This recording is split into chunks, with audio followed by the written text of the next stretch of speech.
Hi my dear friends and families, welcome to Sislin's Cookery.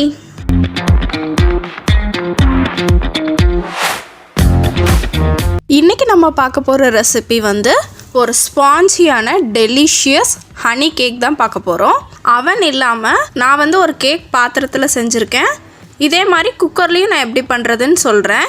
இனி எந்த function வந்தாலுமே வீட்டிலையே நம்மளே வந்து கேக் செஞ்சிடலாம். அவன் இல்லாமல் குக்கர்லையே. பாருங்கள் எந்த அளவுக்கு ஸ்பாஞ்சியாக வந்திருக்குன்னு பாருங்கள் கேக்கு. வாங்க இந்த கேக் எப்படி பண்ணுறதுன்னு பார்க்கலாம்.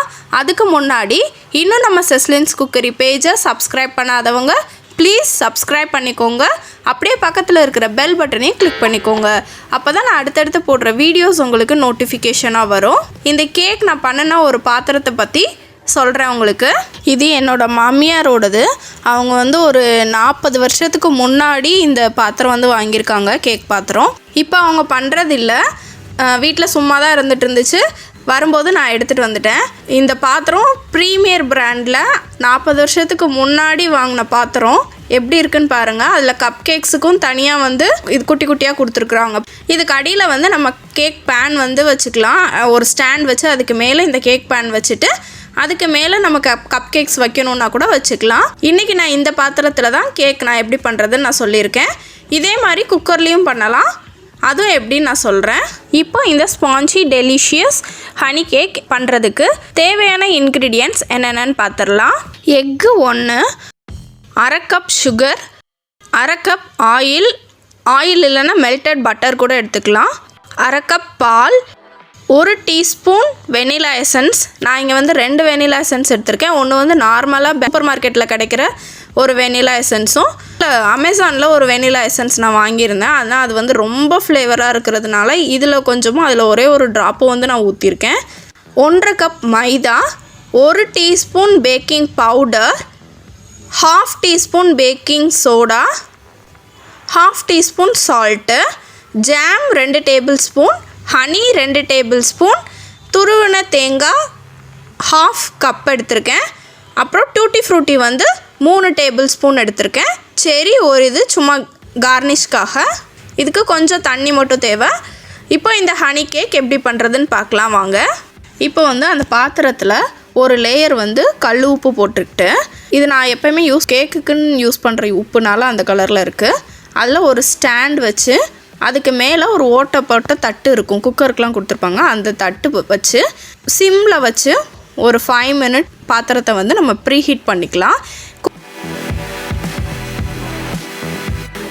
வந்து நான் பார்ச்மெண்ட் பேப்பர் வெட்டி வச்சுருக்கேன். அதை எப்படி கட் பண்ணுறேன்னு பாருங்கள். இந்த மாதிரி கட் பண்ணிங்கன்னா உங்களுக்கு ரவுண்ட் ஷேப்பில் வந்து கிடைக்கும். இது இல்லாதவங்க ஸ்கிப் பண்ணிக்கலாம். நான் பண்ணுற மாதிரி அந்த ஆயிலு அந்த பாத்திரத்தை வந்து மைதா மாவு வச்சு டஸ்ட் பண்ணி விட்டுக்கிட்டாலே போதும், கேக் ஒட்டவே செய்யாது. இது வந்து நான் என்கிட்ட இருக்கேங்கிறதுக்காக வச்சுருக்கேன். இது இல்லாதவங்க இது வைக்கணும்னு அவசியம் இல்லை.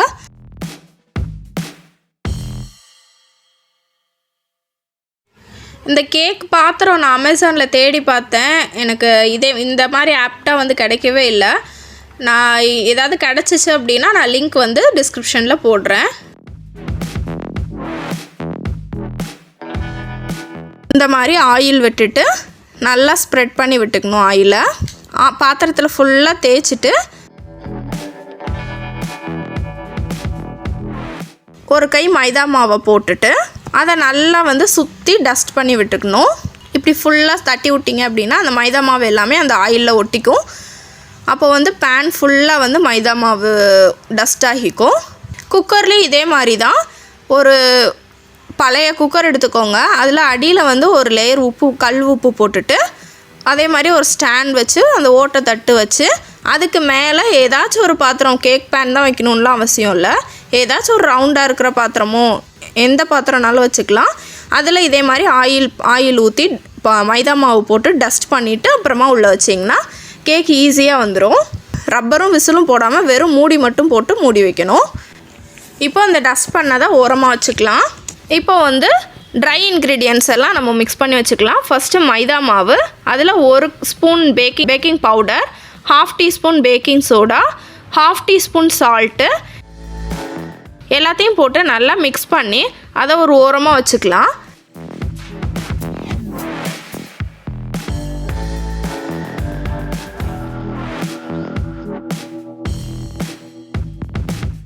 இப்போ வந்து நம்ம வெட் இன்க்ரீடியன்ட்ஸ்லாம் எடுத்துக்கலாம். ஃபஸ்ட்டு வந்து ஒரு முட்டையை உடச்சி ஊற்றிட்டு இந்த பீட்டர் வச்சு நல்லா பீட் பண்ணிக்கணும். எவ்வளோ நம்ம ஃப்ளஃபியாக நம்ம பீட் பண்ணுறோமோ கேக் வந்து நமக்கு அவ்வளோ ஸ்பாஞ்சியாக கிடைக்கும். இப்போ வந்து இந்த கப்புக்கு வந்து நான் 1/2 கப் மெஷர் பண்ணிவிட்டு அதுக்கப்புறமா அதை வந்து பவுட்ரு பண்ணி எடுத்திருக்கேன். அந்த பவுடர்டு சுகரையும் சேர்த்து எக்கோட நல்லா மிக்ஸ் பண்ணிக்கலாம். எந்த அளவுக்கு நம்ம பீட் பண்ணுறோமோ அந்த அளவுக்கு சாஃப்ட்னஸ் வந்து கிடைக்கும் கேக்கில்.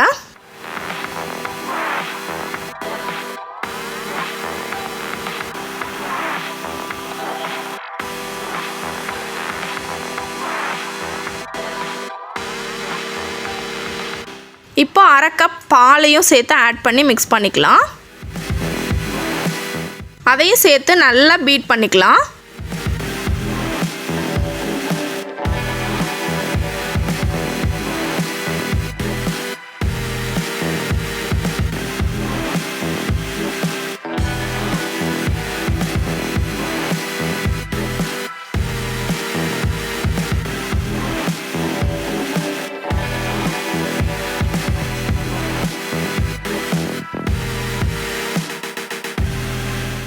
நல்லா மிக்ஸ் பண்ணி விட்டதுக்கப்புறமா 1/2 கப் ஆயிலு. இது வந்து நம்ம ரீஃபைண்ட் ஆயில் தான் ஊற்றணும். கடலெண்ணெய்லாம் ஊற்றுனிங்கன்னா அது வந்து ஒரு ஸ்மெல் வந்துடும். நான் ஃபஸ்ட் டைம் கடலெண்ணெய் ஊற்றி பண்ணினேன். இப்போ ரீஃபைண்ட் ஆயில் ஊற்றிருக்கேன். அதையும் போட்டு நல்லா பீட் பண்ணிக்கணும். இடையில வெனிலா எசன்ஸ் வந்து நான் ஊற்றுனது வீடியோ எடுக்காமல் விட்டுருக்கேன். வெனிலா எசன்ஸ் வந்து அந்த மூடிக்கு ஒரு மூடி ஊற்றினேன். அப்புறம் இன்னொரு வெனிலா எசன்ஸில் ஒரே ஒரு ட்ராப் விட்டேன். இப்போ வந்து என்ன பண்ணுறோன்னா அந்த நம்ம மிக்ஸ் பண்ணி வச்சுருக்கத ட்ரை இன்க்ரீடியன்ட்ஸோடு சேர்த்து மிக்ஸ் பண்ணிக்கிறோம்.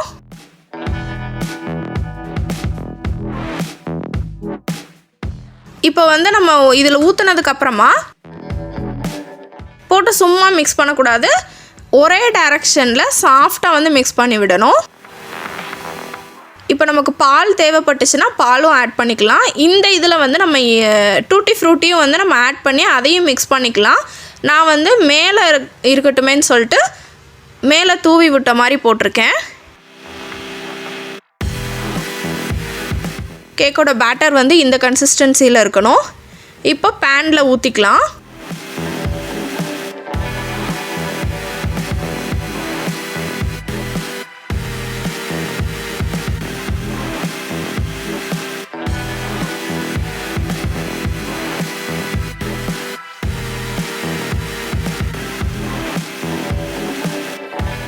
வந்து நான் கொஞ்சம் மாவு வந்து கப் கேக்கில் ஊற்றலாமேன்னு கொஞ்சம் மிச்சம் வச்சுருக்கேன்.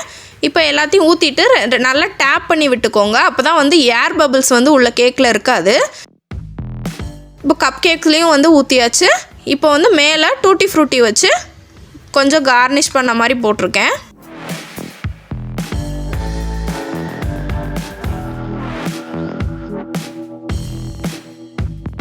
அதே மாதிரி கப் கேக்குக்கும் போட்டுக்கலாம்.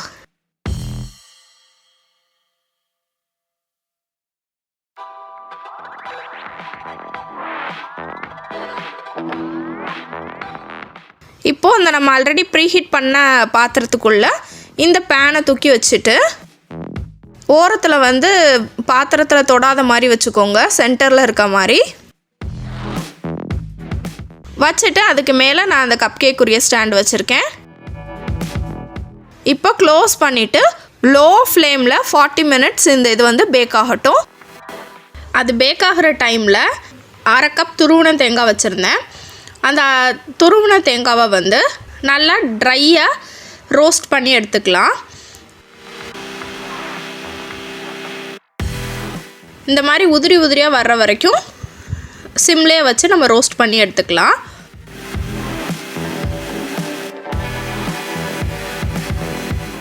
இதுக்கப்புறம் வந்து நம்ம கேக்குக்கு மேலே ஹனி சிரப் வந்து ஊற்ற வேண்டியிருக்கும். ஸோ அதுக்காக ஒரு 2 டேபிள் ஸ்பூன் ஹனி எடுத்து பேனில் ஊற்றிட்டு கொஞ்சம் ஒரு 1/2 டம்ளர் தண்ணி ஊற்றி இந்த மாதிரி நல்லா பாயில் பண்ண விட்டுறலாம். நல்லா கொதித்து இந்த மாதிரி கொஞ்சம் திக்னஸ் வந்த உடனே இறக்கிடலாம்.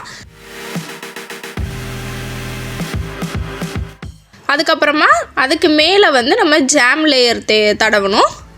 அதுக்கு வந்து ஒரு 2 டேபிள் ஸ்பூன் ஜாம் எடுத்திருக்கேன். மிக்சட் ஃப்ரூட் ஜாம் எடுத்திருக்கேன் நான். எந்த ஜாம்னாலும் எடுத்துக்கலாம். அதோடய கொஞ்சம் ஹனியும் சேர்த்து ஆட் பண்ணியிருக்கேன்.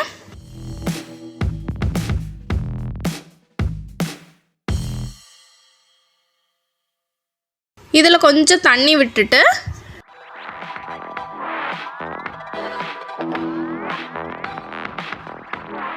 இதையும் கொஞ்சம் நல்லா பாயில் பண்ண விட்டு கொஞ்சம் திக்னஸ் கிடச்ச உடனே இறக்கி வச்சிடலாம். இதுக்கு இடையிலே நான் வந்து கப் கேக்ஸ் வந்து எடுத்துட்டேன். ஏன்னா அது வந்து குட்டி பவுலில் ஊற்றிருக்கிறதுனால அது வெந்திருக்குன்னு சொல்லிட்டு 10 மினிட்ஸில் எடுத்துட்டேன். பார்த்திங்கன்னா எவ்வளோ ஸ்பான்ஜியாக அவ்வளோ அழகாக இருந்துச்சு பார்க்குறதுக்கே. இப்போ 40 மினிட்ஸ் ஆயிடுச்சு. இந்த டைமில் நம்ம வந்து கேக் பேக் ஆகிருக்கான்னு சொல்லிட்டு ஒரு நைஃப் வச்சு நடுவில் குத்தி பார்த்தோன்னா ஒட்டாமல் வந்துச்சுன்னா நல்லா வெந்திருக்குன்னு அர்த்தம். இப்போ வெளியில் கேக் பேனை எடுத்துகிட்டு கொஞ்சம் லைட்டாக ஆறுனதுக்கப்புறமா சைடில் வந்து கத்தி வச்சு சைடில் உள்ளதெல்லாம் எடுத்து விட்டுடலாம். அப்படியே அழகாக வந்துடும் கேக்கு. பேப்பர் போடாட்டினா கூட அழகாக வந்துடும்.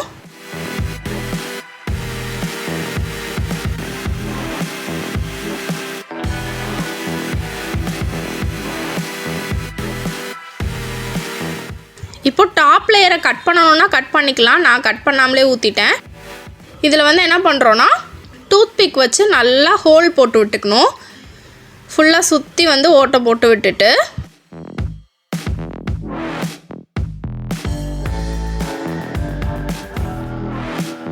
இந்த மாதிரி சுற்றி வந்து ஓட்டை போட்டுக்கலாம்.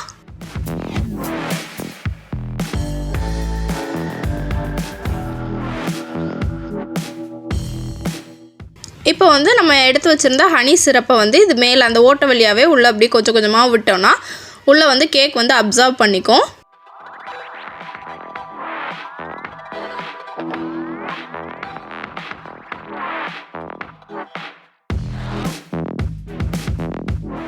எல்லாம் ஊற்றி முடிச்சதுக்கப்புறமா மேலே ஜாம் லேயர் விடுறோம். இதுவும் அதே மாதிரி மேலே ஃபுல்லாக ஸ்ப்ரெட் பண்ணி விட்டுக்கலாம். ஃபுல்லாக வந்து ஜாம் வந்து ஃபுல்லாக ஸ்ப்ரெட் பண்ணி விட்டதுக்கப்புறமா நம்ம ரோஸ்ட் பண்ணி வச்சுருக்கிற அந்த தேங்காவை வந்து இதில் போட்டுக்கலாம் மேலே.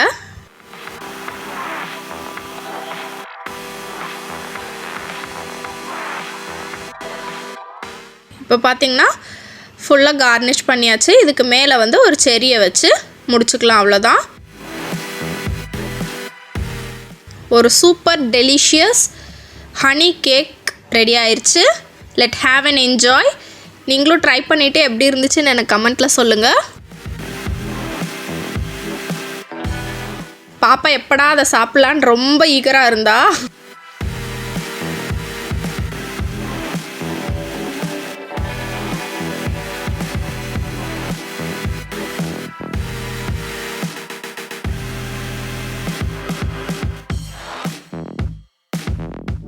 பாருங்கள், கட் பண்ணுறதுக்கே அவ்வளோ சாஃப்டாக இருந்துச்சு.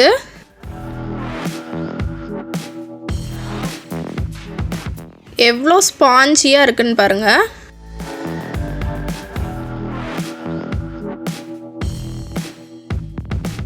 டேஸ்ட்டும் சூப்பராக இருந்துச்சு.